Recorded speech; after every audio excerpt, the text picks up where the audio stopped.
ಸಂತ ಕಬೀರದಾಸರು 15ನೇ ಶತಮಾನದ ಕವಿಗಳಲ್ಲಿ, ಸಂತರಲ್ಲಿ ಮತ್ತು ಸಮಾಜವನ್ನು ಸುಧಾರಿಸುವುದರಲ್ಲಿ ಬಹಳ ಒಂದು ಮುಖ್ಯ ಪಾತ್ರವನ್ನು ವಹಿಸಿದಂಥ ಮಹಾನ್ ವ್ಯಕ್ತಿಗಳಂತೇಳಿ ಕರೀಬಹುದು.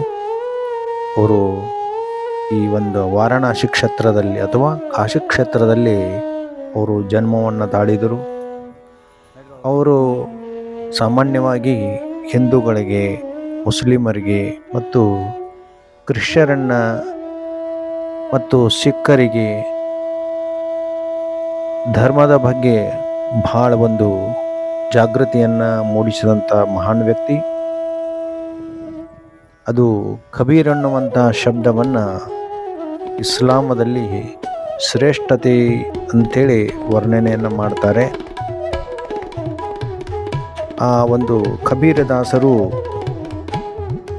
ಜೀವನ ಚರಿತ್ರೆಯನ್ನು ನೋಡಿದಾಗ ಬಹಳ ಸುಮಾರು ಜಾತಿವಾದಿಗಳ ಜಾತಿ ಧರ್ಮದ ಬಗ್ಗೆ ಮಂದಿಯಲ್ಲಿ ಒಂದು ಜಾಗೃತಿಯನ್ನು ಮೂಡಿಸಿದರು. ರಾಮ ರಹೀಮ ಅನ್ನುವಂತಹ ಭೇದ ಭಾವವನ್ನು ಮಾಡಿದೆ. ರಾಮನಲ್ಲಿರುವಂಥ ಶಕ್ತಿ ರಹೀಮನಲ್ಲಿ, ಅಂದರೆ ಪರಮಾತ್ಮನ ಒಬ್ಬೇ ಇದ್ದಾನೆ ಅನ್ನುವಂಥದ್ದನ್ನು ಜನರಲ್ಲಿ ಭಾಳ ಸುಂದರವಾಗಿ ಶಕ್ತಿಯನ್ನು ಪ್ರದರ್ಶಿಸಿದರು.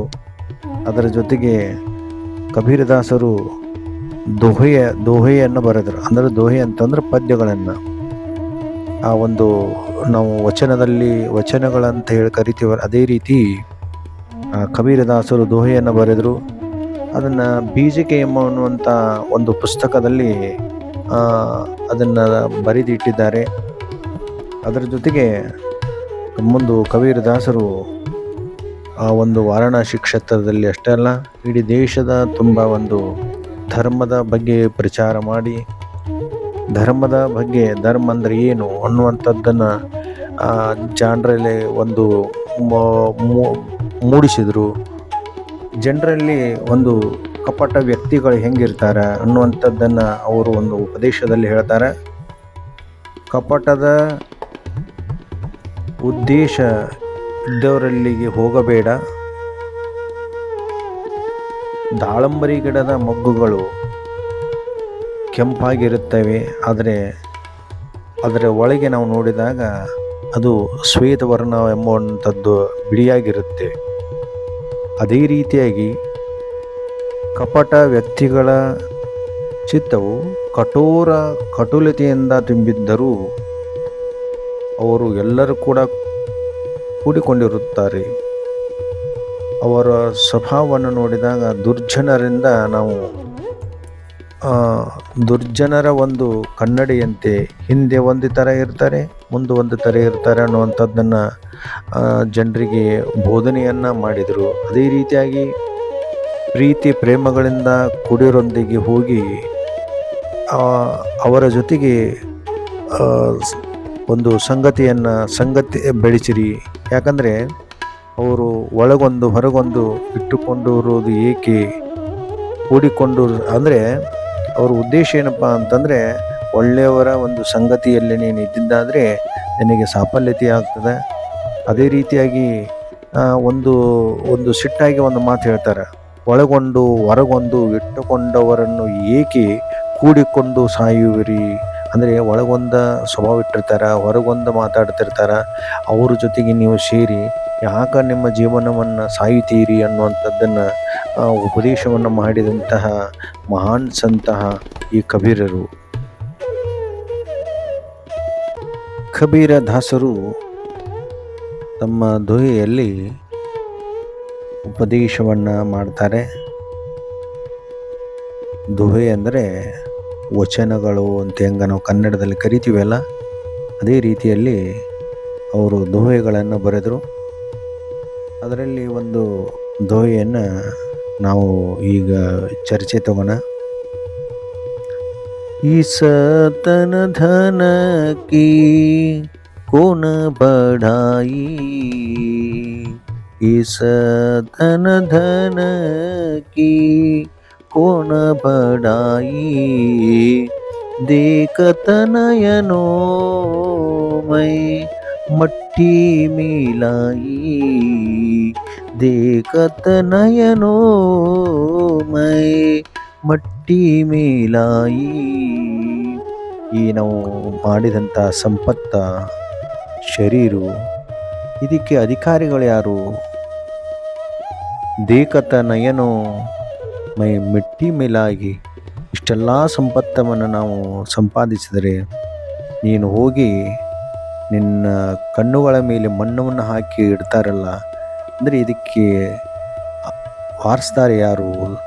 ಇದಕ್ಕೆ ಯಾರು ಬಡಾಯಿ ಅಂದರೆ ಯಾರು ದೊಡ್ಡವರು? ನೀ ಮಾಡಿದಂಥ ಸಂಪತ್ತಿಗೆ ಅಂತ ಹೇಳ್ತಾರೆ. ಮುಂದೆ ಆಪನ ಖಾತರ ಮಲ ಬನಾಯ, आपने खातर मल बनाया, आप ही जाकर जंगल सोया, आप ही जाकर जंगल सोया, इस तन धन की कौन बढ़ाया, आपने खातर महल बनाया.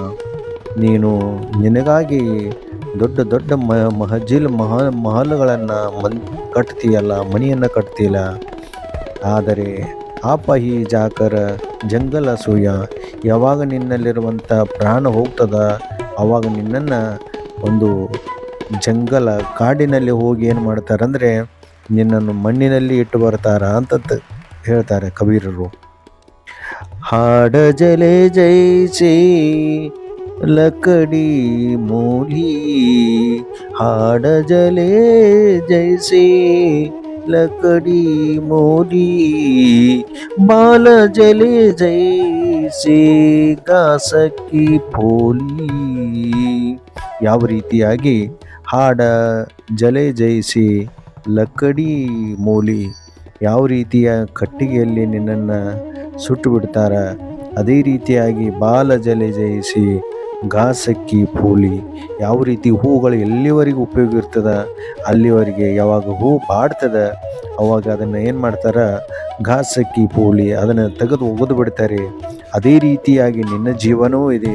ಅದಕ್ಕಾಗಿ ಆ ಜೀವನದ ಸಾಫಲ್ಯತೆಯನ್ನು ಮಾಡ್ಕೋಬೇಕಾದ್ರೆ ಈ ಸತನದನ ಕೀ ಕೋಣ ಬಡಾಯ, देखत नयनो ಮೈ ಮಟ್ಟಿ ಮೈಲಾಯ. ಅದಕ್ಕಾಗಿ ಜೀವನದ ಸಾಫಲ್ಯತೆಯಾಗಬೇಕಾದ್ರೆ ಹಗಲಿರುಳು ಪರಮಾತ್ಮನ ಚಿಂತನೆಯನ್ನು ಮಾಡಿ, ಪರಮಾತ್ಮನನ್ನು ಧ್ಯಾನದಲ್ಲಿ ನಿನ್ನ ಪ್ರಾಣವನ್ನು ಬಿಟ್ಟಿದ್ದಾದರೆ ನೀನು ಆ ಪರಮಾತ್ಮನ ಸಾನ್ನಿಧ್ಯವನ್ನು ಸೇರ್ತೀಯ ಅನ್ನುವಂಥದ್ದನ್ನು ಕಬೀರದಾಸರು ಬಹಳ ಸ್ಪಷ್ಟವಾಗಿ ಉಪದೇಶವನ್ನು ಭಕ್ತರಿಗೆ ಮಾಡ್ತಾರೆ. ಆ ದೋಹಿಗಳನ್ನು ಒಂದು ಕೇಳೋದು ಭಾಳ ಒಂದು ಸುಂದರವಾದ ದೋಹಿಗಳಿರ್ತವೆ. ಅದರ ಚರ್ಚೆಯನ್ನು ನಾವು ಮಾಡಿದರೆ ಒಂದು ಜೀವನದಲ್ಲಿ ಒಂದು ಅಗಮ್ಯವಾದಂಥ ಶಕ್ತಿಯನ್ನು, ಜ್ಞಾನವನ್ನು ನಾವು ಅವರ ಕಡೆಯಿಂದ ಆ ದೋಹಿಗಳ ಮೂಲಕ ನಾವು ಪಡೆದುಕೊಳ್ಳಬಹುದು. ವಿಡಿಯೋ ಇಷ್ಟವಾದಲ್ಲಿ ಲೈಕ್ ಮಾಡಿ, ಸಬ್ಸ್ಕ್ರೈಬ್ ಮಾಡಿ, ಶೇರ್ ಮಾಡಿ.